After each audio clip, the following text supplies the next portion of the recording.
ចឹងស្លឹកដាច់ពីមេឃធ្លាក់កណ្ដោយកណ្ដែងរសាត់តាមខ្យល់ម្នាក់ឯង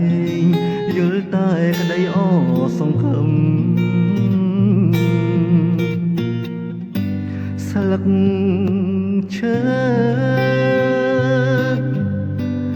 ដាច់ធ្លាក់មកស្រង់ញញឹមលូត្រូវថ្ងៃប្រែជាក្រៀមត្រូវសន្សើមព្រឹកប្រហៀមរលាយបាត់រូប